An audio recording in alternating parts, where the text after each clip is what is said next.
there's a lot of shaming going on in that community. If you have like a differing point of view to Tate's, like it's just immediately shut down. And on top of that, when you actually quit Hustlers University, you get this email being like, you fucking bitch, you're such a loser for like actually leaving. Normalcy and sort of middle of the road thinking, I think is very much lacking in the media landscape. There's something in our inner voice, in our programming, that is just always super critical of like who we are as people, as well as the world around us. And I think that has worked very much to our benefit. This right here is Anti-Profit. He's on a mission to challenge deeply held beliefs. You know those beliefs that you have since you were young and you don't really know why you still have them? That's what we're going to be uncovering today. We're going to go deep into a lot of the lies and systems that we've believed for many years to be true or to not be true. We'll go deep into different aspects of uncomfortable truths, Western society lies, alcohol, social media, building businesses online, audience growth, and even things like the changing world order. Let's get straight into it. Before we start this podcast, I have one little favor to ask you.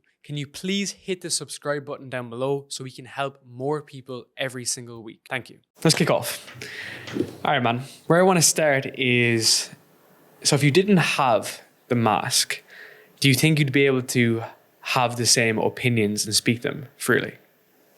Yes, I think so. However, at the beginning, when I started Anti-Profit, I was working for a different influencer, and I was actually the COO of his company. So the mask came about as a matter of practicality, just because I knew that posting the kinds of things that I was posting and also representing that person's brand just wasn't going to mesh well. So, however, that being said, if I was just kind of operating entrepreneurially, I would be more than happy to share these opinions with or without the mask. And that's something that I generally try and hold myself to, especially when I'm like doing a spicy take, just because I never want to be the guy that only says shit with the mask on. I want it to be consistent with or without. Yeah, man. And that was a really important thing that I wanted to do for this conversation, because like, I want to get your opinion on this too. I have like a bit of a ripe against like the Twitter community, you know, like all those like anonymous accounts. Like, you know, you'll get some like dude with a Brad Pitt photo from Fight Club that says like, you need to like go to the gym at like 4 o'clock in the morning and do this, when in reality, he doesn't stand up to that. Whereas like for you, like when I was going a lot deeper in your work, I was like,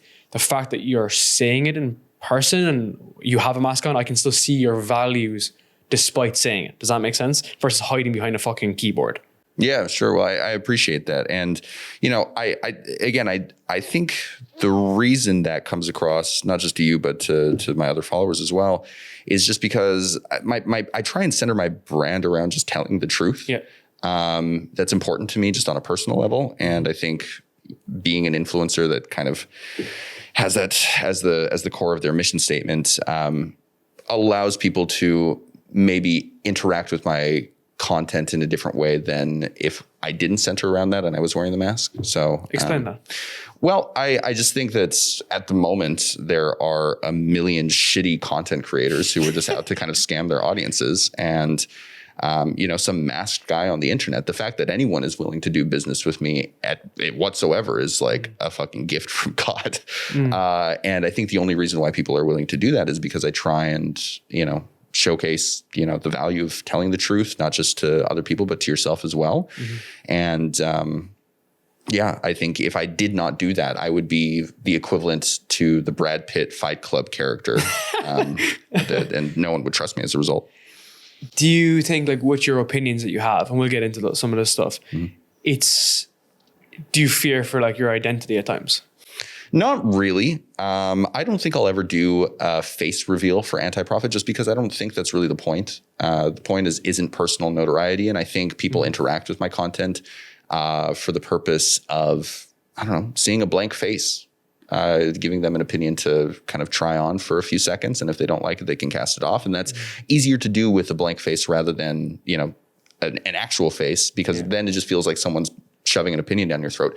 And the reason I mention that is ultimately, if someone were to ever dox me, and it's funny, I actually just did a video about this the other day because someone did try to dox me a few months ago, and I know who it is. Like, even if that were to occur, it wouldn't be like the end of anything. I would continue doing Anti-Profit. It might be the kind of thing where it's like Daft Punk. Like, does anyone know what Daft Punk looks like? No. But if you like go and Google Daft Punk, like, you'll see their faces, but you don't really care.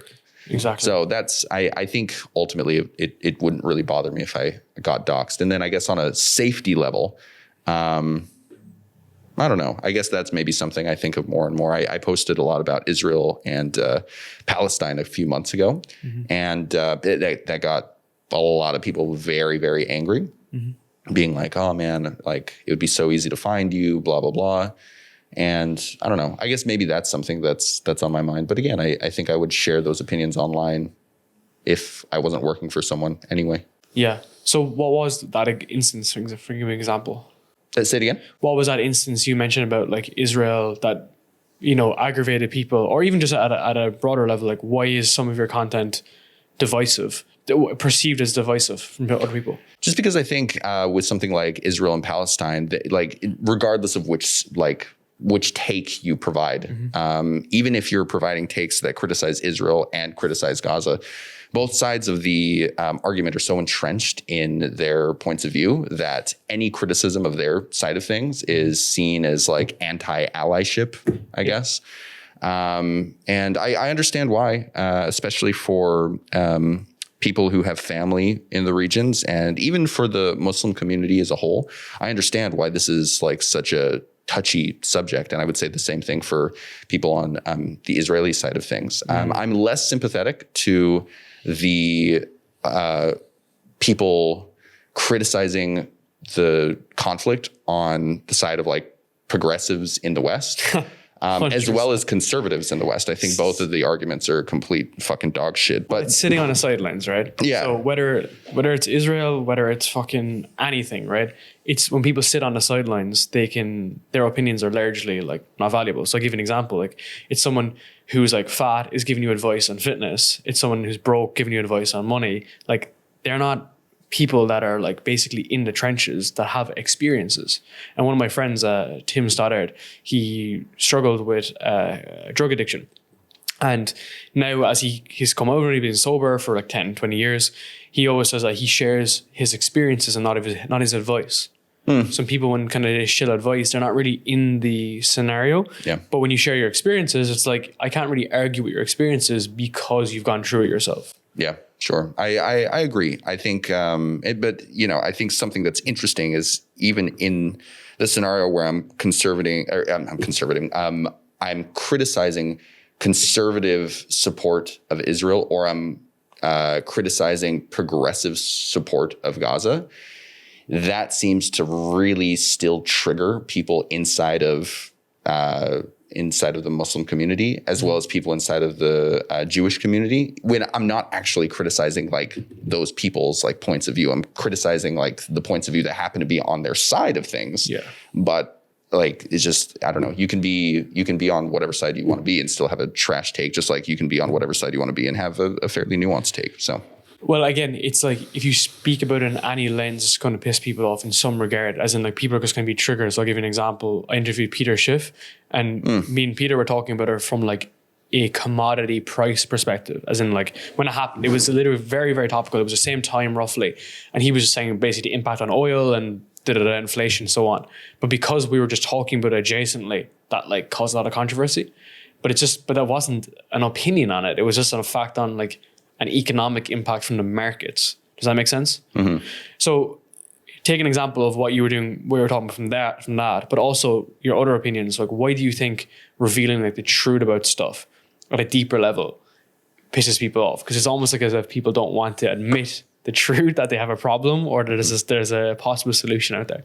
Well, I think most of the time people don't want to look for the solution. They want to project their problems onto a scapegoat outside of their control, outside in the world, so that they can say, hey, look, like this is why all of the problems in my life exist, instead of being like, oh, okay, well, I can probably change this. I can probably change this. I can probably change this. I can move to a different city that's cheaper so I can get more money and like save up my money and then, change my life. But instead, people want to say, oh, like, the WEF and the Illuminati have me down, and like Andrew Tate is right and the Matrix is real, and like all this fucking bullshit.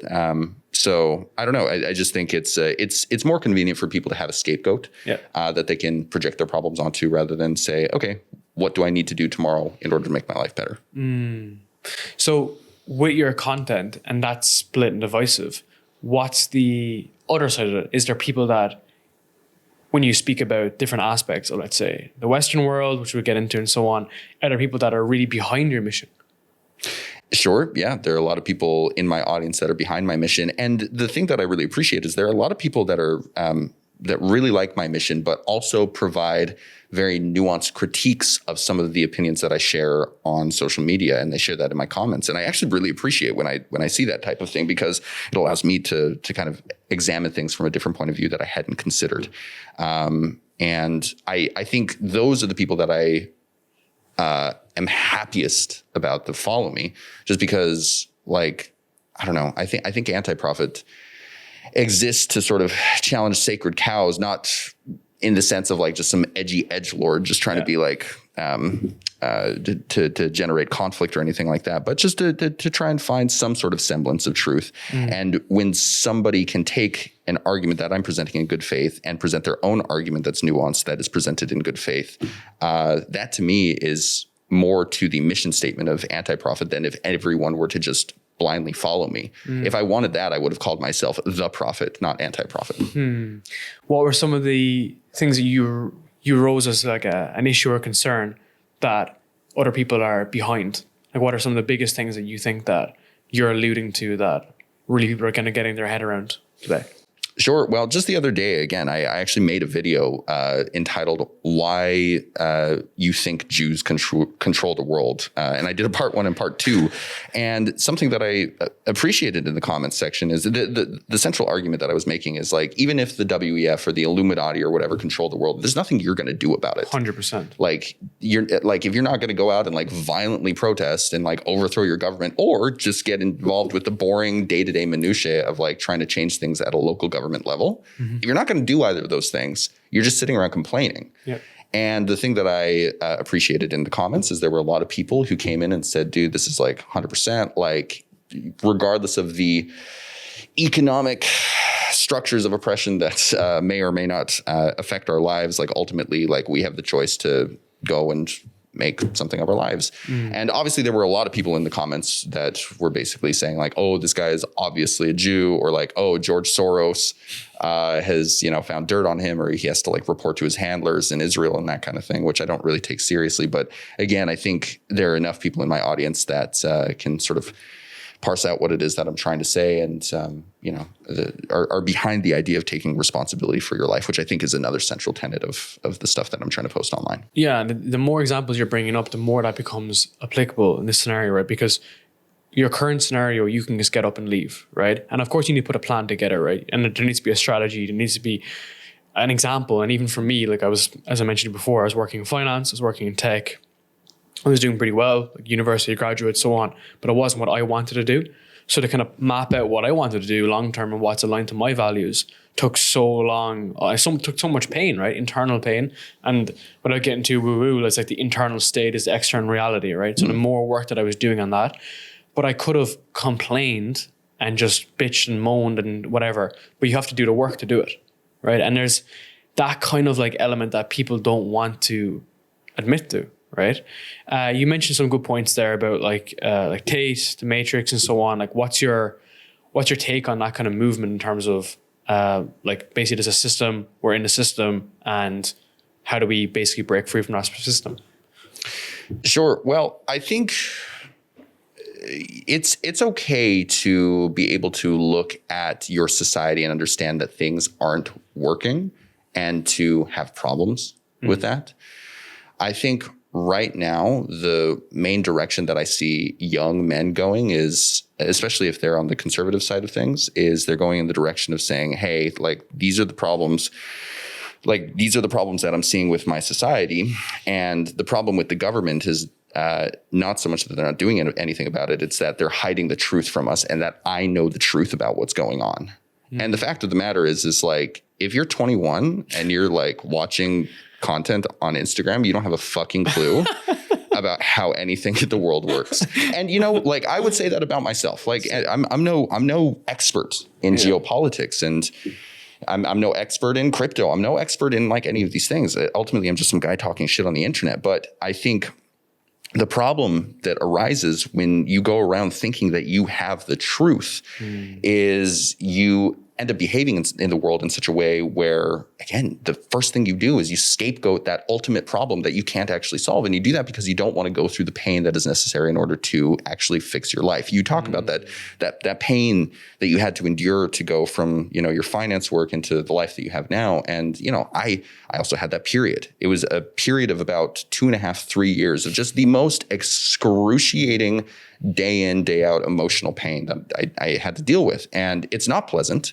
It's honestly not something that I would wish on my worst enemy, but it is something that I would wish on my best friend, because if you wish it on someone knowing that they have the ability to get through it, the person that they will become on the other side of it is something that will better serve them in the long run.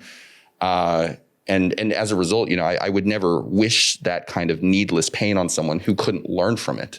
But I would wish it on someone that I care about if I knew that they had the ability to get through it. But, most people, honestly speaking, I don't think have the ability to get through that type of pain. And on top of that, I don't think most people have like an inner compass or inner voice that really guides their day to day. For sure. So 100%. I'd say that that's what I think about the Matrix and Andrew Tate's followers. But I think just in general, like rough roads end smooth roads end rough. So if you live a life of like comfort, right?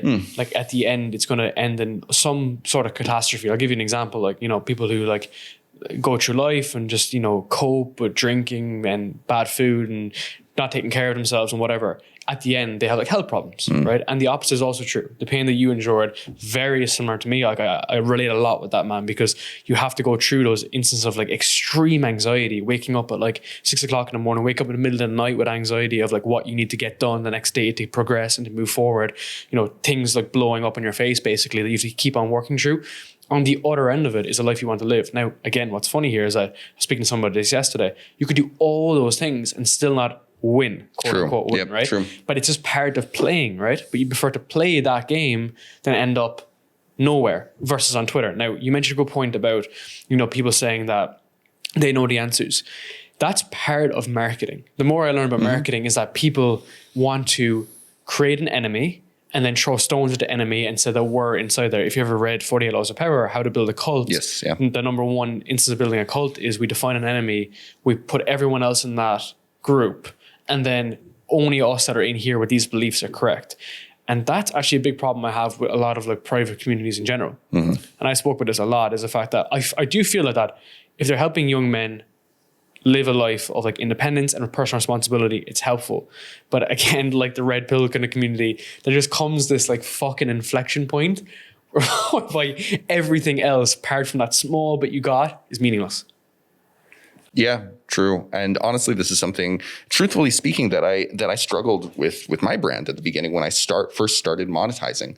I have a program that I teach people to grow their own personal brands and that kind of thing. And I in going into this, I knew that if I just confirmed people's pre-existing beliefs with my content, that I would get a lot more eyeballs in front of the videos that I put out. And the more eyeballs that I get in front of my videos, the more people see my offer. And I don't know, that was something that I thought about doing and may have subconsciously done in a few posts at the beginning of my monetization process. But pretty quickly, I realized that was not what I wanted to do. It didn't feel good. And it actually kind of worked against the like mission statements of anti-profit, which is again, I'm not here to confirm anyone's pre-existing beliefs. If anything, I'm here to have you question your sacred cows.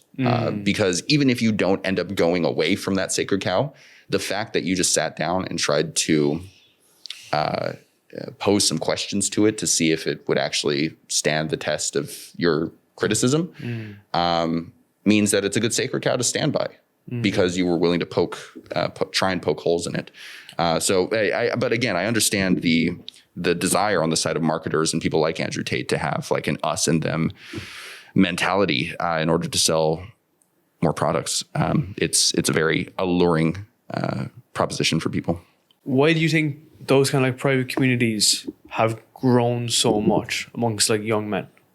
Because I think, and I wouldn't just say this about young men, I would say this about young people in general, is just people are feeling very identityless I think people don't really feel like they have a tribe in the same way that they may have felt like back in the 90s. Back in the 90s, like people went to parties to talk to people. People went to church to have like a strong sense of community. People would go to clubs. People would do like just normally go to bars. It's kind of strange. It seems to be the case that more and more young people are like even avoiding going to the bar and like intermingling with other people. They might go with like their guys, but like men and women aren't really talking at the bars in the same way that they were in the 90s.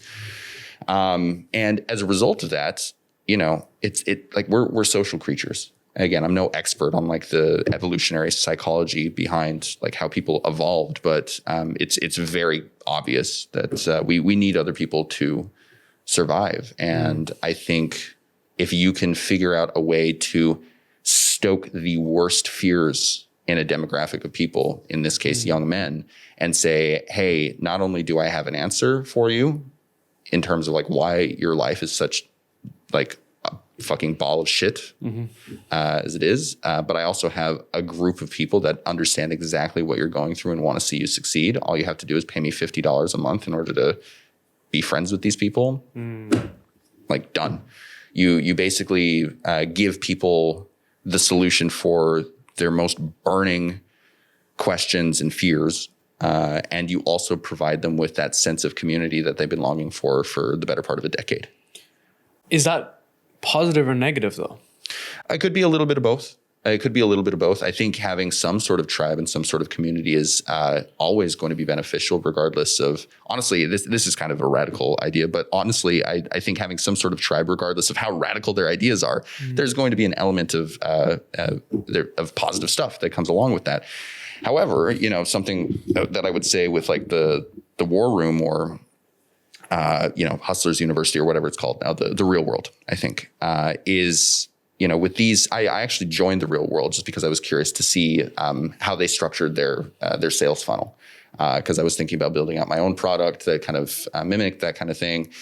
And I wanted to see how they did it. And there's a lot of shaming going on in that community. Like if you have like a differing point of view to Tate's, like it's just immediately shut down.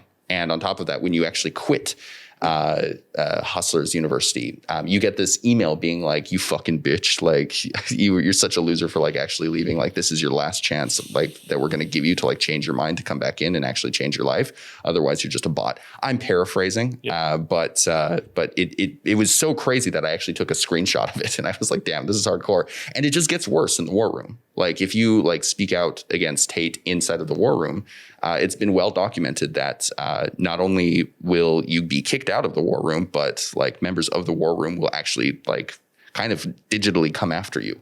And you know, I just don't think that.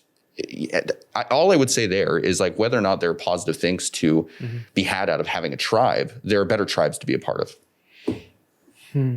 So interesting, man. I'm trying to just even sit on that idea because like you only want to be part of a tribe that wants to be there with you in the ups and the downs, right? And not even like looking at that in isolation, but like that's what a tribe is. Like when you're, you know, when you said you struggled with like alcohol and you got divorced, I imagine the people you wanted to be your friend are the people that are there to help you during that period, not just be at the altar when you were getting married. Does that make sense? As in that you want people that are there on both sides, not to shame you when you want to when you want to leave, right? Because what's interesting here is like people will evolve and they'll move on to the next thing, and you shouldn't be shamed for that. Sure. Well, that is the case unless moving on to the next thing involves not paying your $50 a month to certain marketers. And the thing that I'll say to kind of to speak to your point is when I made that transition from, you know, being married and to being divorced and also starting to drink heavily, the people that I was surrounding myself with while I was drinking heavily served the exact purpose that I wanted them to serve at that time. Sure. They were my tribe, and that tribe was to get fucked up 7 nights a week. Because I didn't want to, like, it's not that I didn't want to deal with my problems. It's just there was no meaningful way for me to deal with my problems at that time. Like I wasn't making money. I was a violinist at the time. There were no concerts going on because of COVID.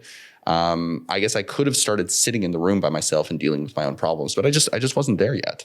And I think that kind of speaks to why people are like gravitate to these tribes that may offer some positive things, but aren't really exactly setting you up for success in the long term. Just because in the moment, you're not looking for success in the long term. You're looking to fix your problems now. And, that's the same reason I surrounded myself with alcoholics for 2 years, because that's the problem that I wanted to solve now. And I had to require an internal change within me that took a lot of pain for me to even want. In order for me to start surrounding myself with a different tribe that gave me different and better results. So how did you change? Bro, I don't know. To this day, I don't know. I think time does a really good job of healing, for sure, like traumatic situations. And I think, this marriage that I was in wasn't simply difficult just because we got divorced. It was difficult for the 4.5 years that I was a part of it. Like there was a lot of verbal abuse coming my way, physical abuse coming my way, sexual abuse coming my way. And like while it was happening, I just didn't really know that any of it was like unacceptable. And when you exit that, you would think that it's a big relief that you're getting away from all of these things. But the question that you're left with is, why did I let this happen to me over like 4.5 years and not do anything about it until fucking now? And that's a tricky question to pull apart. And it was a question that I really did not want to pull apart. And as a result, I kept, drinking and partying and doing drugs for, a couple of years to try and deal with it. But I think as time went on, whether or not this was going on subconsciously or through my conscious efforts, I started to just be able to have a specific answer for why I let these things happen to me. And that answer was just, it was due to my upbringing. It was due to me not really having like stronger boundaries. But on top of having this realization, I was starting to develop stronger boundaries, and I was seeing people interact with me in such a way that I didn't like. And I would say, hey, I don't like this. And I think by simply demonstrating to myself that I had the ability to have those boundaries between myself and others, it's almost like the alert mechanisms inside of my head started to come down and allowed me to kind of just see the world again in such a way where I could be like, okay, well, I'm still going out 7 nights a week, 2.5 years later. Theoretically, in my mind, I want to be someone who like helps people on social media or not. I want to make more money. I'm starting to entertain this idea of having like a monogamous relationship with someone who really cares about me again, because not only am I starting to trust the world, but I'm starting to trust myself in terms of like judging the quality of someone's character. And I think all of these just kind of came together in the time that they did to allow me to be like, okay, maybe I should stop going out 7 nights a week. Well, it's like you crawl before you can walk, and then you walk before you can run, right? So it's like, it's not like, well, actually, it's interesting.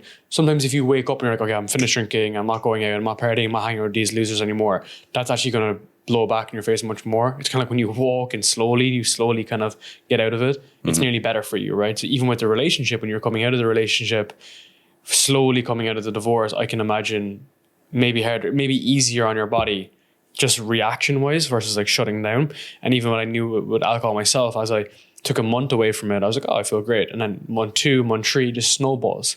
So I think you mentioned time, and I analyze time very closely, and time is super interesting. So, everyone thinks that like, well, a lot of people realize that there is a cause and effect, but they don't realize that the biggest variable is time.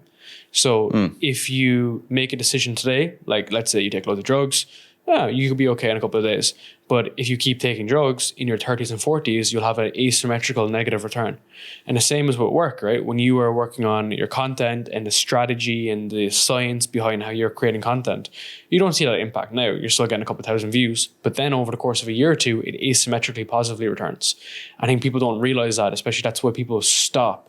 They stop drinking, they go back to drinking, or they go back to bad habits.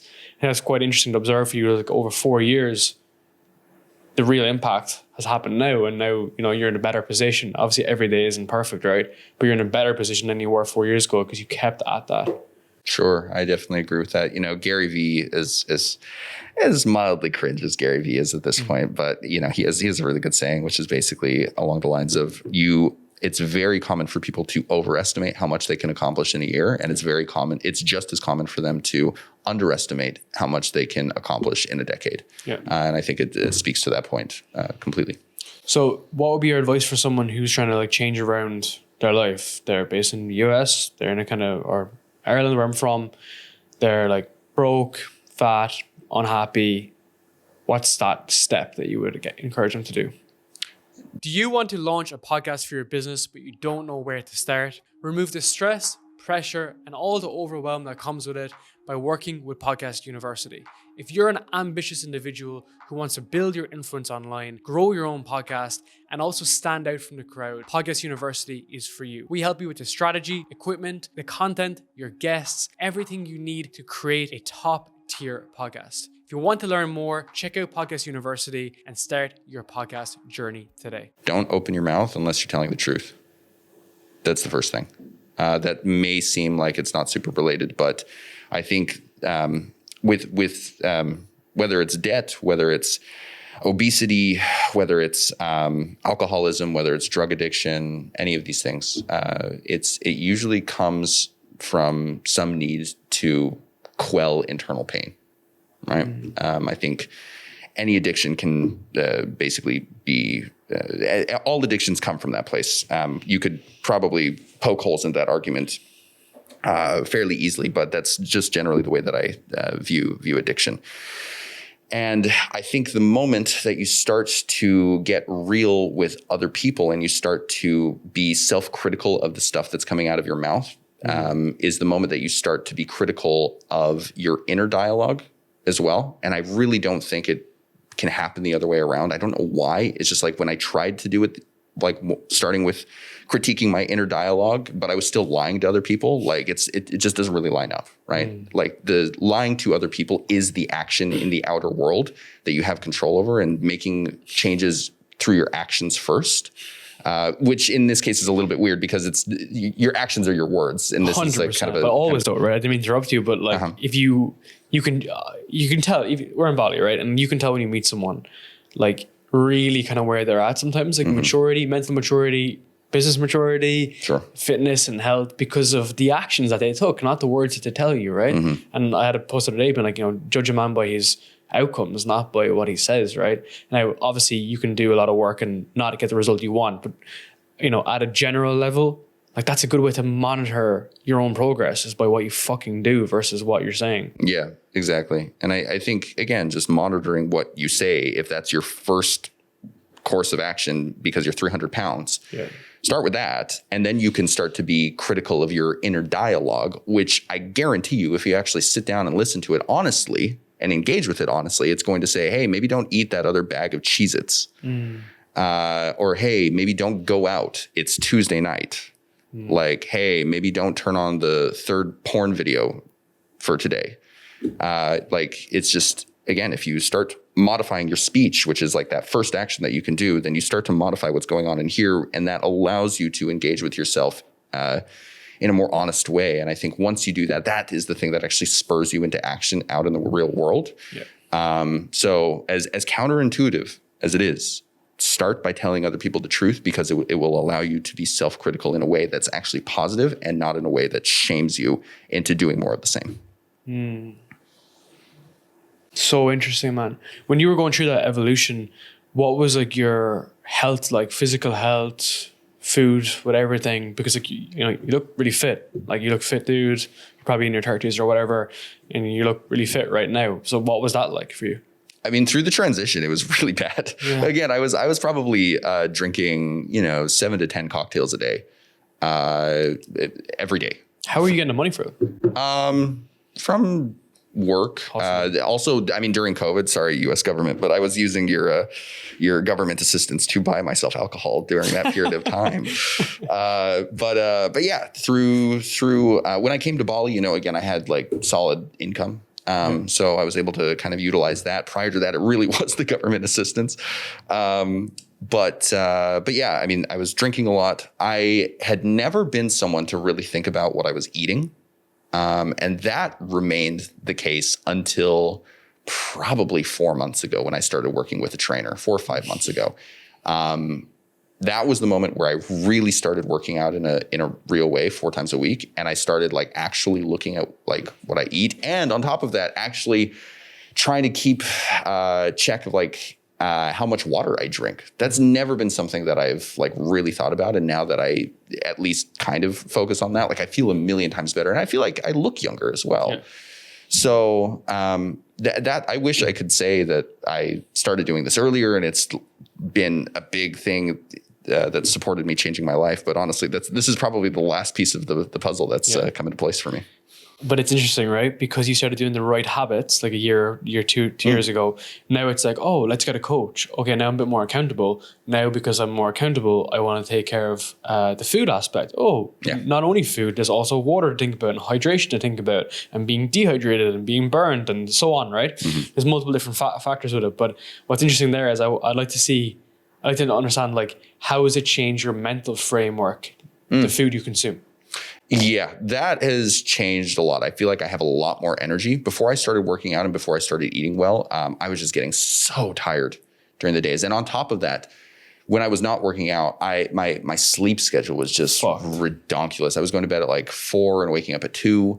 And, still getting a good amount of work done. But man, there is just something that is just devastating by living that way. Even if you're like not drinking alcohol and not drinking caffeine and technically doing all the things you're supposed to. Yeah. Like it just feels, you feel like shit. And I think as a result of me starting to work out, starting to monitor my food and water intake, I just feel a lot better. And that allows me to commit a lot more positive energy into my business, a lot more positive energy into my relationship with my girlfriend. And it helps me focus in on even coming up with concepts for videos on a daily basis. 100%. If you've ever read Rick Rubin's book, like The Creative Act? No, I haven't. But as a musician, I think it would actually be very, very useful for me to I didn't even think about that. Yeah. You'd love that. Because he talks about like basically how like inspiration comes from like other elements versus sitting down and trying to write the notes for a song, right? So he talks about like, washing like the dishes or going for a walk or whatever. And I remember hearing him speak with Andrew Huberman. They talk about, you can do mind active, body active. So you're like going out and go for a walk. And then the next stage, which Rick Rubin focuses on, is body still, mind active, which again, people sit with their thoughts, right? And like Henry Ford said, like the hardest job in the world to do is to think. And that's why most people don't do it. Because like when you're sitting there and you're trying to think, it's fucking difficult to see what comes through the stream of consciousness. True. Yeah. Especially if you're at the beginning of that process of just starting to do that.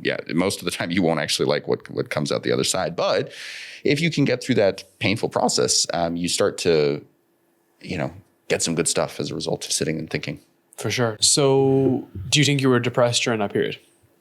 Yeah, absolutely. I think that there's definitely a difference between situational depression and, chemical imbalances. I think chemical imbalance depression exists, though I think it's probably less common than we like to think that it is. But in terms of situational depression, yeah, I was devastated because again, it wasn't just my relationship with my wife that I lost. Like I lost my marriage, I lost my house, I lost my dog, I lost like my income. I lost my friendship with my best man at my wedding. I lost my next best friendship after that a few months later because of business falling out. And, I'd lost my dad like a year and a half earlier as well. So there was definitely stuff to be depressed about. And that definitely manifested in my life as a result. What do you think depression is? That's a good question. For me, it was just being so sad to the point that it manifested itself physically. That I could feel like a physical pain, like in my chest, in my hands, from just this, I don't know, the sense of loss, the sense of grief, of having lost the life that I had known and that I was comfortable with. And as a result, completely losing my identity. Like all of these things were what constituted my identity because I didn't really have a strong identity at the time. And that was a big reason why I let a lot of bad stuff happen to me, just because I didn't have an identity. And as a result, I didn't have strong boundaries. So I think for me, the depression was just this inconsolable sadness that I couldn't really do anything with, and just made me super awkward in social situations, even just because like, if I was going to be a psycho and try and like hide that from people and like actually convince them, like it really would require me being like a complete psycho because of how like fucking devastated I was. And as a result, when I interacted with people during that period of time, I think it was very clear that I was not doing well. So I don't know. I don't know if that answers your question. That's a good question. I've never really thought of that. What is depression? What do you think about like medication, like depression medication and pills and stuff? Sure. I think for people, it could be a good thing to do for like a couple of months while you kind of get a leg up. Yeah. I think it can act as a useful step on a ladder to get you to where you're needing to go. But, I have my own podcast that I run with a psychologist by the name of Dr. Katie Sterling. She's really, really great. And something that she said the other day was that medication is good to get that leg up. But ultimately, if you never learn the coping skills to deal with whatever you need to deal with on your own, medication, more times than not, will become less and less useful to you unless you up the dose, which will also cause it to become less and less useful to you over time. So again, I really don't have any problem with medication. I've never taken SSRIs or anything like that myself. Luckily, because I just didn't feel like I needed to, because I knew that what I was going through was just totally valid for me to feel the way that I did. And I figured if I could get through that situation, then I wouldn't need SSRIs, and luckily I was right. All I needed was alcohol. Oh yeah. It sounds quite similar to therapy, right? Because I saw a psychologist or therapist, whatever you want to call it, before, and it was like, at the end of the day, you need to learn like the tools and the frameworks that they give you. Like they literally give you frameworks. Like she's like, when you're feeling, I was really like anxious and really stressed from work at the time. I was working like 80 hours a week, and it was like, okay, when you feel like agitated and when you feel like grumpy or you might like fucking blow off the edge, this is how you approach it. This is your breathing techniques. This is how you document it. This is what you do. And then when I left those sessions, it was like, okay, now you have 2 weeks to go and actually execute on it. And if you need another meeting, set up another meeting. If you don't, move on. And I think in total, I did 4 sessions in, I think for like 8 weeks, 4 sessions. I actually remember distinctly because BetterHelp actually, you pay in those increments. And I was like, all right, I'm not fucking cured, but at least I have some tools and frameworks, right? And I always think about that. And that's the kind of benefit of it. Whereas like, again, we go back to the voice of marketing. The voice of marketing will say depression's not real, medication doesn't work, and therapy is not real, right? Because they're trying to get you into their fucking program.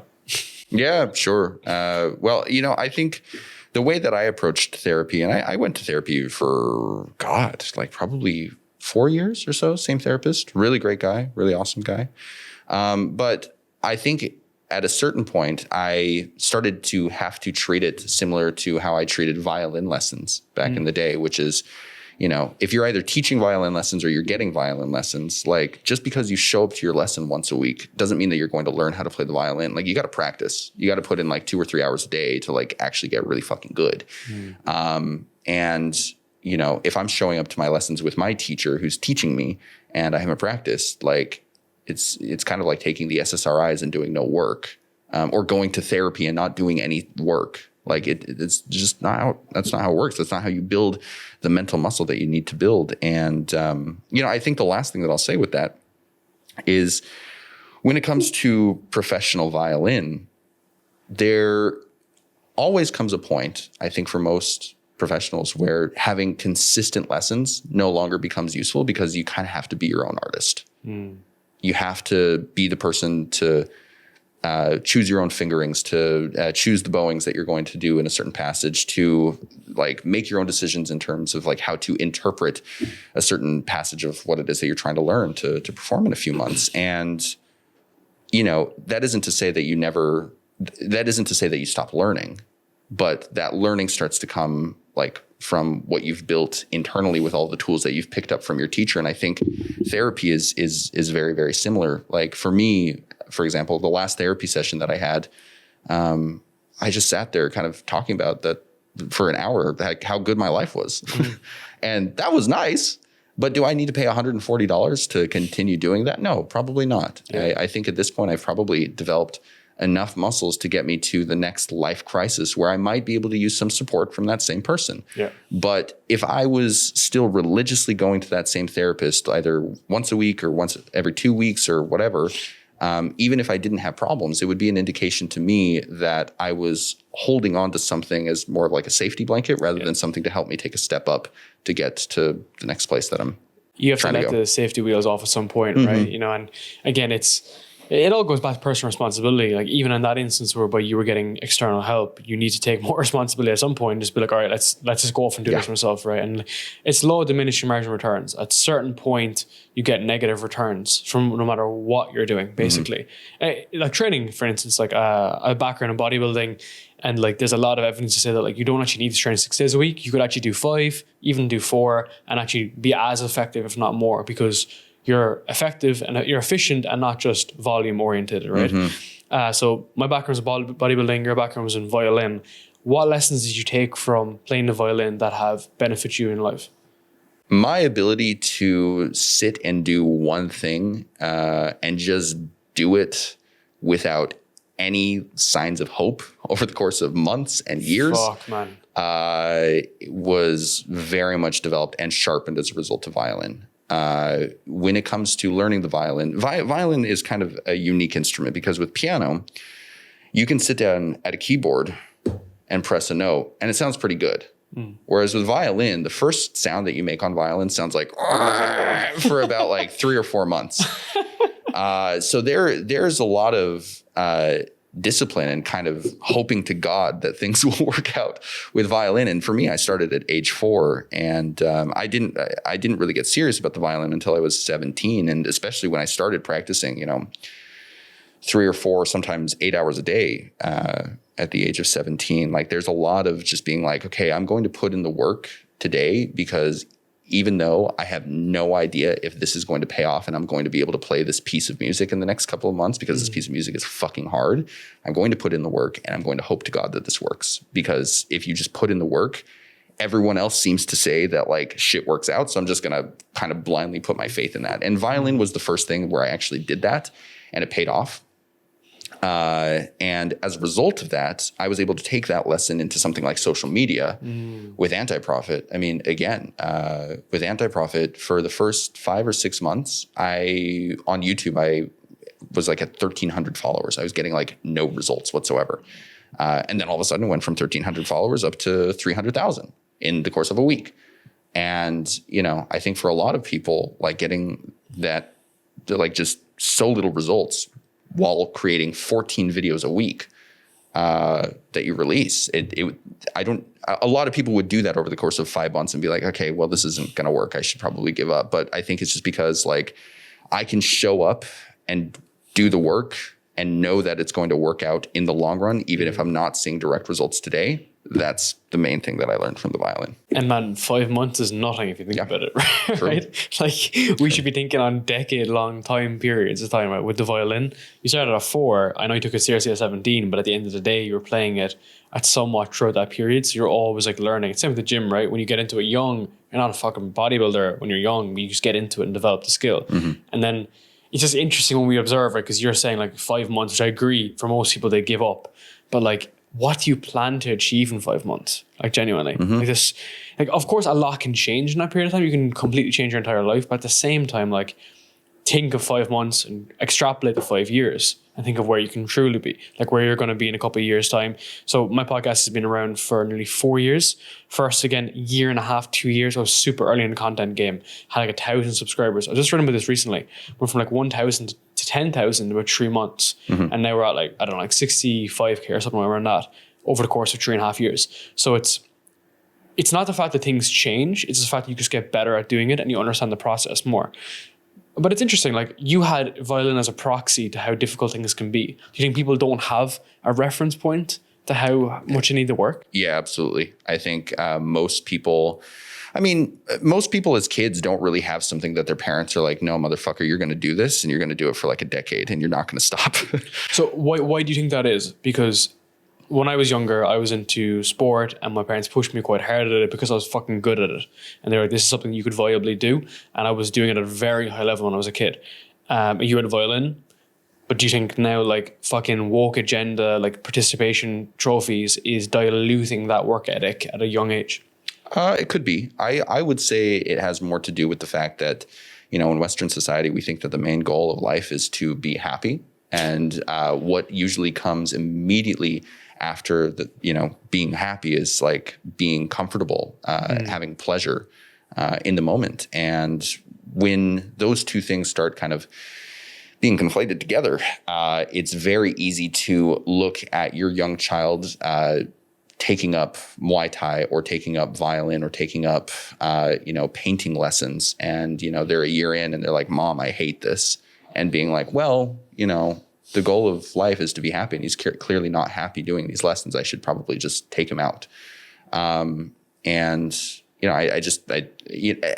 this is me talking as not having a child. Yeah. So like, what the fuck do I know about like parenting? But I think it's just people's tolerance in general for going through difficult experiences and putting their children through difficult experiences because they know that those lessons will pay dividends in the future, even if the child does not become a violinist or a Muay Thai fighter. Mm-hmm. Their ability to put in that daily work and see how, what did you call it? The asymmetric returns? Asymmetrical, yeah. Asymmetrical returns pay off over a long period of time. That in and of itself is one of the most valuable lessons that you can learn as a child. And as a result, I think that when I have a child, that is going to be one of the biggest things that I try and instill in them. And as a result, I'm going to push them to do something that even if they don't like it on a week-to-week basis, that, by the end of it, they'll be like, damn, I'm really glad I did that. Are you an entrepreneur who wants to build your influence and authority online? You may have tried some of the hacks and tricks, but none of it has worked. And it makes sense.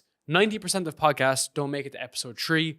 Of the 10% that are left, 90% of them don't make it to episode 20. That's where Voix comes in. Voix creates, manages, and grows your podcast for you on your behalf. If you've not been getting leads, not been growing consistently, you haven't found your tribe, and you don't know what to do, Voix is the answer. Don't just take our word for it. In the past couple of years, we've managed over 35 podcasts. We've also been able to generate over 55 million views with 500 episodes produced. And not only that, generating over $1 million for our clients in products, services, and sponsorships. So if you want to learn more about how you can build a great podcast and have it fully managed for you, schedule a call with me at Voix and we will help you achieve your podcast goals. And they can even look back on it. So there's a lot of ways to kind of take that. So like an employee will often put in a lot of input to get like an equal or opposite output. So like, because you're capped, right? Like they limit your potential. You have very little leverage as an employee.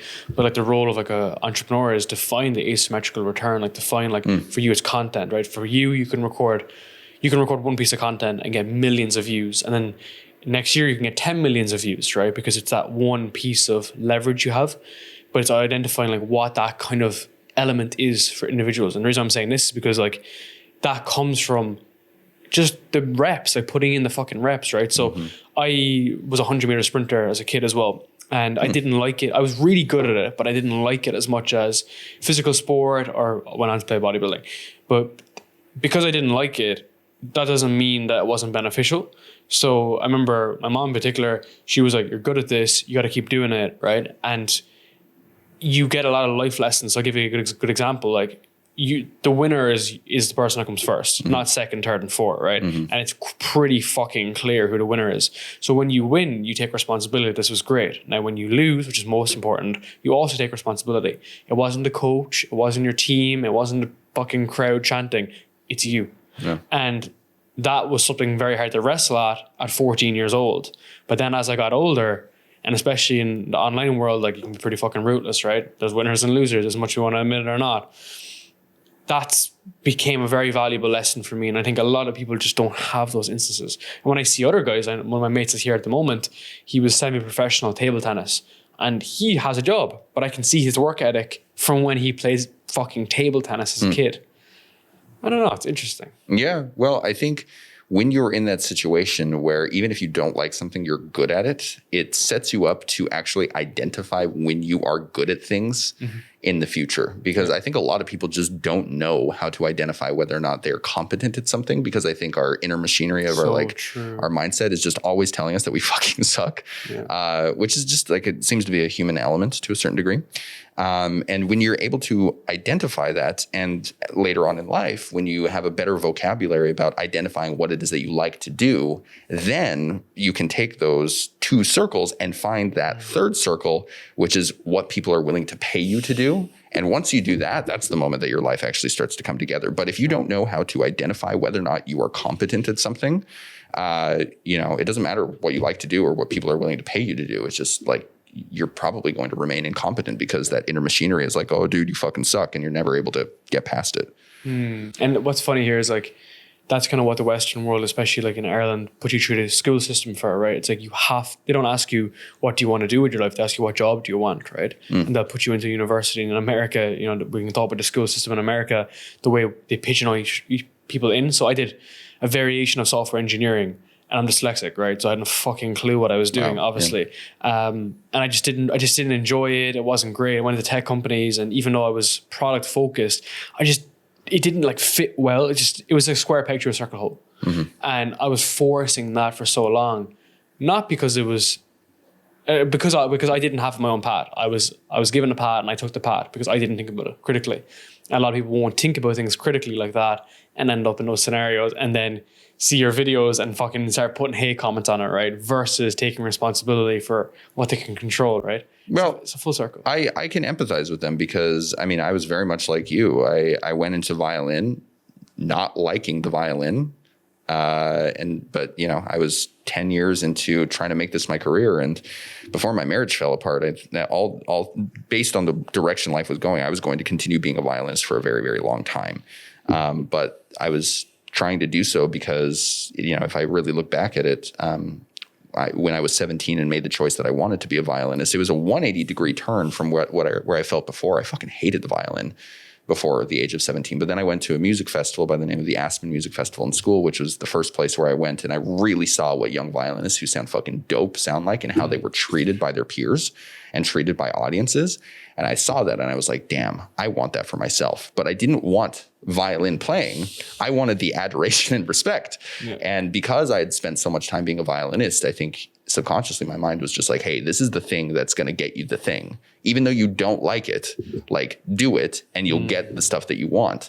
And, as time went on, even though I was like pretty good at it, I was never good enough compared to like the other people that I was trying to like really compete with. And on top of that, I didn't like it. And as a result, like, I looked at my income at the time. I was probably making I think my best year was $52,000 in income.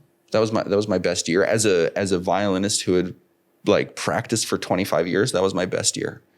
And, but is it any surprise? Like, I didn't like the thing. I wasn't good enough compared to like everyone else. Yep. And people don't want to fucking pay for violin because nobody cares. So like, it seems like a lot, to be honest. You didn't give it to Yeah. Not even seem like a lot if you compare it to, but again, you don't do it.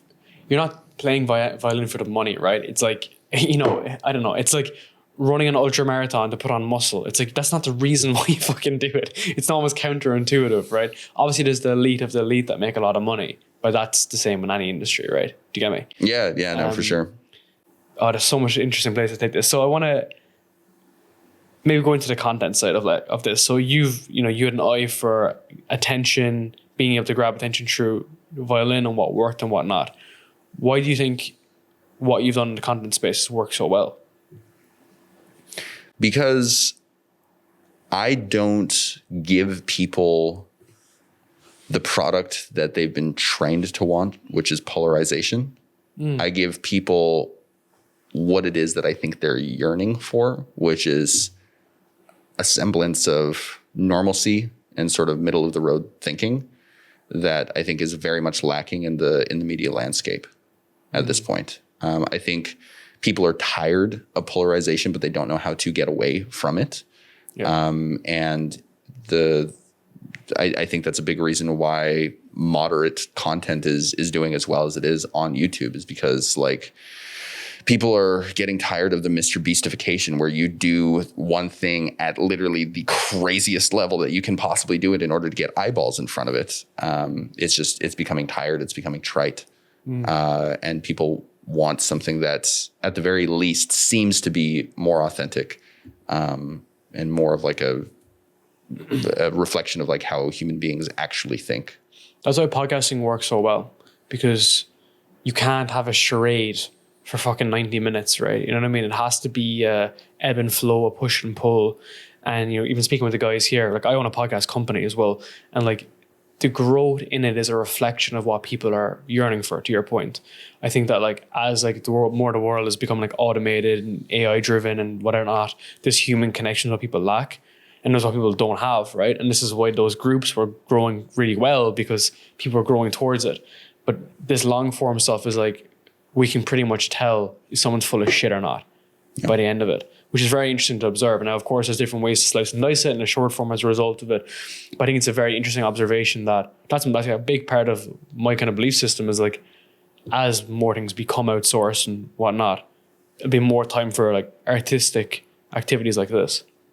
Yeah, it could be. I think, I don't know, if I maybe had to add one additional thing to what I was saying earlier, I think I'll never say that, my brand like espouses the truth about anything. Yeah. I think, the biggest reason people gravitate towards my content is not because like I have the truth and I'm giving them the truth. It's because I'm sort of demonstrating the messiness of trying to pursue the truth as well. Like a lot of my, a number of my opinions like flip-flop from like week to week, month to month. Once I find like new information about a certain thing. I was like more pro Tate at the beginning of me posting than I have become recently, because, just sitting down and going through the court documents and the evidence that is there to support the case that he is in fact a human trafficker seems to be there, seems to exist. And, if I came across that evidence and still double down being like, oh, Tate is innocent, like 100%, like this is what I believe, anyone who believes otherwise is a bot, like, because I was worried about being inconsistent and being viewed as, someone who flip-flops their arguments, then I don't know. I think people would immediately be able to suss that out and be like, oh, this guy's kind of full of shit. Whereas like, I think the willingness to kind of demonstrate the messiness of trying to pursue truth as much as you can, even if you get it wrong. I think that's maybe the only other thing that I would add to what it is that people appreciate my content for. Very interesting, man, because like the way you're quite fluid with your thoughts and your ideas. And so actually a big proponent of how I interview as well, because like I don't have a hard stance, like, like a real like set in stone hard stance on a lot of things. It's like for one of the reasons I don't live in the West, because I'm not like hard this or hard that. I like to be kind of quite fluid, and I like the interview to get people's opinions as a result. And this should be evident in how many interviews I've done. But why do you think that people are entrenched in those views? Because like the criticism is that like, the left are like super on the left in America and the woke ideology, and the right then are entrenched in their right, but they apparently understand some of the left side. That's what I hear, But why do you think people are like not willing to change? And also like, why the fuck is this even going on? I always think about this stuff like, why is this even a thing? Surely we should be focusing on bigger issues versus who's right. I would say because people have realized that polarization pays, and unfortunately anyone who creates any news whatsoever is incentivized to create content for the purpose of making money. Like there's no way for anyone to disseminate information in any meaningful way unless they are incentivized to do so through money. And if like money is your main motivation to do so, then it pays a lot more for you to go and do that in the flashiest way possible, because you get more eyeballs in front of what it is that you're doing because you're making a splash. And as a result, that attracts more investors and more ad dollars that people can spend in front of your content because they know you have the eyeballs.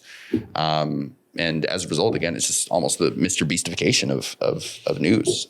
It pays to be polarizing. But how come yours has grown so much as a result? Like, what's the trigger there? Are you also polarizing maybe in like your titles and whatnot that bring in the attention? but not actually delivering on that message is what I'm trying to say. Yeah, I think part of the reason why people click on my content in the first place is because like I kind of pull a bait and switch on people a lot of the time. For example, I have a video that's literally entitled "Women Are Full of Shit." And obviously you come across that title or you hear me say the first sentence of that video and you're like, what the fuck? And you might be like, what the fuck? This guy's the greatest thing I've ever heard. Or you might say, what the fuck? This is like the most sexist thing I've ever heard. But then the second sentence that comes out of my mouth I think the script was, women are full of shit. But the truth is men are just as full of shit as women. And then the whole point of the video is basically like, hey, we're both equally full of shit. The whole idea is basically to learn how to work together and, create a better future for the next generation. And that's kind of what I mean by bait and switch. Mm-hmm. I know how to present things in a polarizing way at the beginning to get you really fucking angry with me. And then give you like a more moderated message that you have been kind of yearning for in the media landscape because it just doesn't really exist, because that's not the game people are playing. So I use a little bit of the marketing tactics that everyone else uses, but I try and give something to people that they miss.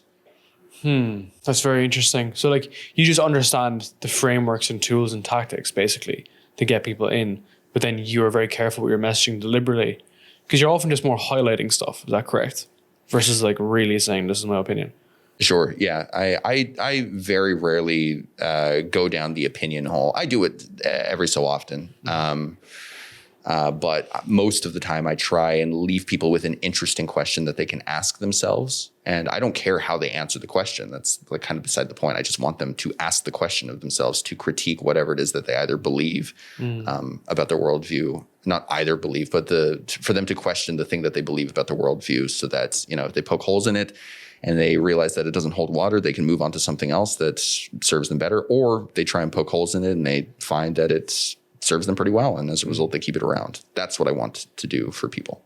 It kind of goes back to like the comfort element, because like a lot of people in the West don't have anything better to be doing, right? Because they live a pretty decent standard of living. So then they're looking at this stuff and they're literally looking to be pissed off. Versus like in the East, here, like there's none of that shit kind of going on, right? There's not the same level of intensity, whether it's around like being like woke or anything that's very controversial in the West. It just doesn't show up here as much. Yeah. Why do you think that is though? I think most of the problems that we have in the West are issues of affluence. Yeah, sure. I think if you're out in the rice field harvesting your rice 8 hours a day, you don't have time to think about whether or not a guy cutting off his dick actually counts as a girl. Like you have like real problems that you're trying to deal with on a daily basis. Whereas in the West, we've automated so much of our lives that we have basically solved all of our problems to a certain extent. And as a result of that, we've gotten so bored that we've created problems for ourselves. Dostoevsky has a really great line from Notes from Underground, which is one of his novels. And I'm gonna bastardize the quote, but it's essentially that man will burn down his entire world, even if everything is working well, simply because he doesn't want to sit in silence, something like that. And I think there's a lot of truth to that. I think that there's something in our inner voice in our programming that is just always super critical of like who we are as people, as well as the world around us. And I think that has worked very much to our benefit. It's the reason why we have looked into the outer world and been like, this is not exactly the way that I want things to be. So let me create the outer world in my image, which has created, modern civilization and brought us from killing each other with animal bones to putting Neuralink in the back of our head, all within a few thousand years. That's fucking insane. But there's another side to that, which is, we've solved all of the problems that meaningfully affect us in terms of like our life expectancy, our ability to be happy if we want to. But because we've solved all of these things, we're going to create problems for ourselves. And again, have a major debate with billions and billions and billions of dollars spent on whether or not like a guy cutting off his dick counts as a woman. Like, who cares? Literally.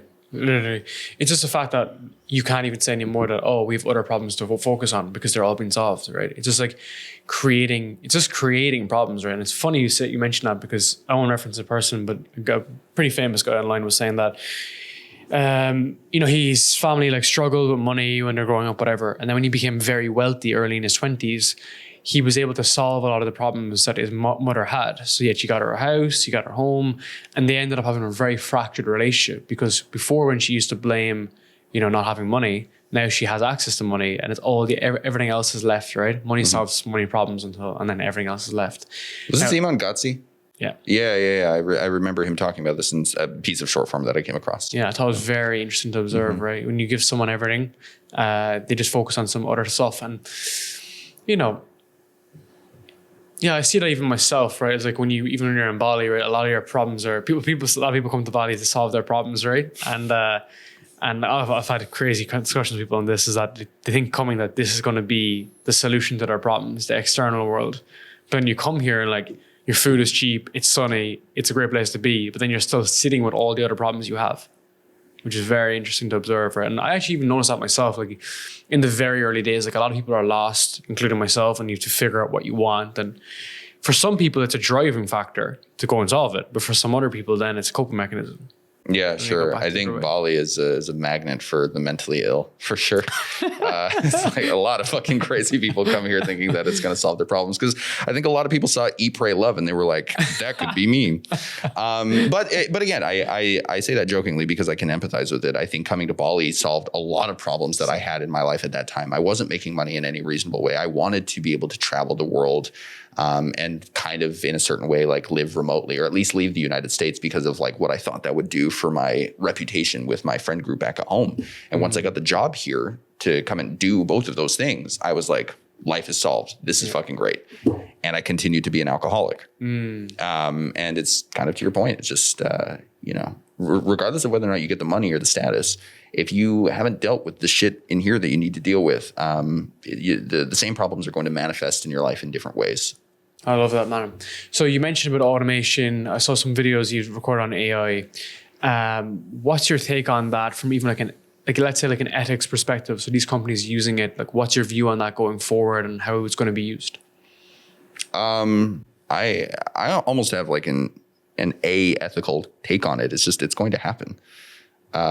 So I came across a pretty interesting video the other day from a member of parliament in Singapore. I think that's the correct term. I don't know if they have a parliament. I don't know what their governmental body is, but one of their members of government got up and made a speech and was just like, hey, like AI is coming. Everyone knows AI is coming. And as a result, like the majority of like the workforce is going to be like jobless within, 15 years or so. So what we're going to do is we're going to create a government program that allows people 40 years and older to become re-educated free of charge by giving them basically free access to like another 4-year degree in something that's more profitable. I think that's certainly a useful proposition for a government like Singapore, who has like a very small populace, very wealthy country, is able to do that. Do I think that something like that is going to work in China or work in the United States with like 300, 400 million people? Probably not. I think Andrew Yang had a pretty interesting take on this, a couple of years ago when he was harping about this in the 2016 campaign, talking about the automation of trucks and the loss of truck driver jobs. Like, you can't really go to like a 45-year-old truck driver and be like, oh, well, it's going to be fine. You can just learn to code. Like that's not really how it works. So I don't really have many thoughts around whether or not it's ethical. It's just going to happen, and it's going to displace a lot of people out of their jobs, potentially even me. Who knows? Well, but the thing is that you will pivot and you will take the lessons and bring it elsewhere or incorporate it into your business. Like we've incorporated a ton into our business. So we're a small team that is actually kind of, when we say we only have like 5 full-time now, people are like, oh, I thought you'd have a lot more employees. But it's like, no, like we're able to use automation and AI to improve a lot of our processes and systems. And we were just very focal in that, right? Being like, okay, we need to use this and operate within it and use it to our assistants. And as a result, obviously things can change on a knife edge, but you just take the lessons and keep on moving forward. Now, funny you mentioned Andrew Yang, because my company works closely with him in an indirected way, but I've had a lot of interactions with his work as a result. Cool. And I think what's interesting here is just the fact that there's always going to be a populace of people like, hopefully like you and me, that will want to learn and move forward with the times with it, right? And then while this is happening, because it is obviously happening, you have the other population of people who are ignorant or just don't give a fuck, right? And they're going to end up in that bracket of just like, I didn't give a fuck, give me the stimulus check, I have my hand out, why is no one helping me? And I just see that with all different instances, right? It doesn't have to be with AI, just COVID was a great example of that, right? There was some people who capitalized on it, built businesses, like, killed in the e-com space because everything was, being delivered. Mm-hmm. I didn't, but I know many people that did. But I just think there's always going to be those people that rise to the top during these instances, and just care enough to move with the times, right? Yeah, well, this conversation is actually scaring me into using more AI. I'm like, fuck, I should probably do more research on AI. Yeah, for sure. But, because again, I think based on my past track record, I've demonstrated to myself that I do a pretty good job of adapting to whatever, is happening in life and being a realist around things rather than trying to avoid things or just ignore things altogether.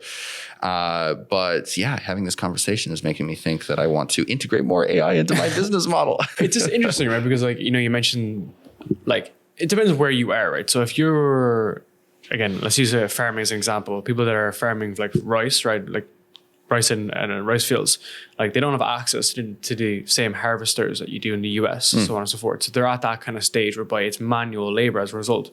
But when you're able to replace one with the tractor, it's much more effective. And then with, different types of machines or whatever you're going to use. So I kind of like view it from that kind of lens.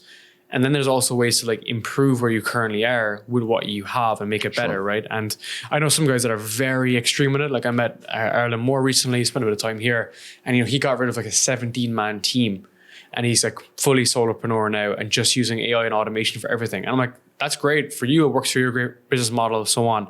But for us, it didn't work as effective. But it's like there's lessons in all of it, and you may have seen Sora or Soros, or it's called recently. People are like, oh, it's going to completely transform like complete media. But I'm like, we still need to integrate it and then roll it out. Like I'll give you an example. For you, your scripts, right? You mentioned about how you write your scripts and so on.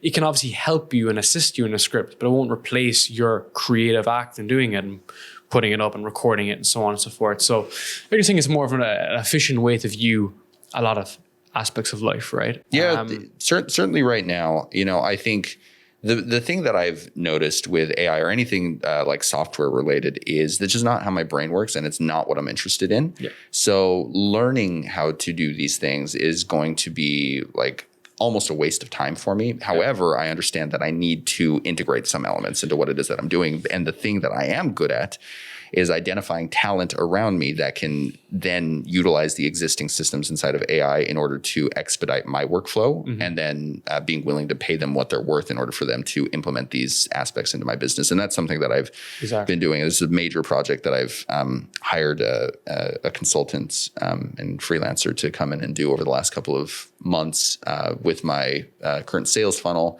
building out a CRM that integrates a lot of AI into it and that type of thing. So I think if you're the type of person who is seeing the AI wave coming and it stresses you out and you don't really know much about software like me, just get good at identifying talent of people who like know about AI and can implement it into your life in a way that saves you from the wave.